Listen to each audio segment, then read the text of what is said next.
The polls are officially closed to make your voice heard on the proposed name change for Mississippi University for Women. After getting backlash for a proposed new name, the university's consulting firm generated a list of potential alternatives. Last week, that was narrowed down to 3: Windbridge, Wellbright, and Winbright. MUW leaders launched a survey to gauge interest in those names. That's right, and there was a lot of interest. There were more than 5,000 responses to the survey. Our Keely Shields talked with the W's president about the next steps.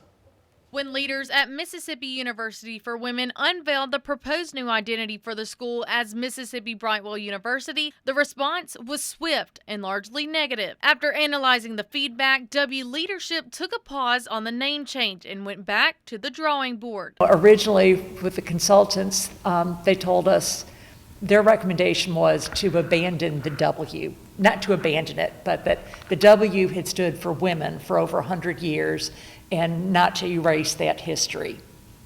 Well, what we heard loud and clear from everybody is we all love to be the W. From there, the university's consulting firm narrowed the list of names to 3 choices: Windbridge, Wellbright, and Winbright. I've heard that we had over 5,000 entries, so we'll need to look at that and gauge it also by constituent groups, because it'll be the overall, but then we'll also want to hone in on, okay, what do our students say? What do our alumni say? What do our employees say? And to just kind of see if there are differences and analyze that. So I'm hoping it won't take very long, but we don't want to rush through it either. MUW President Nora Miller says the alumni have been the most vocal about the change. It has always been said that the W's alumni are fierce. And we are fierce, and that's a good thing.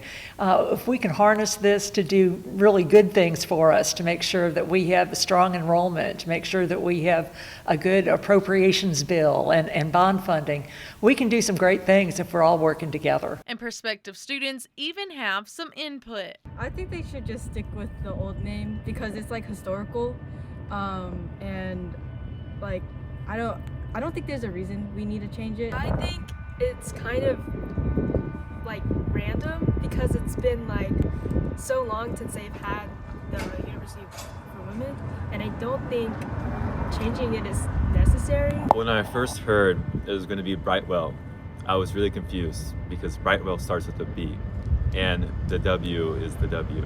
So I don't get why they didn't use another word that starts with W. But I heard you say that the other options they're considering all start with W, so that's a good choice. W leaders plan to make the announcement sometime in February.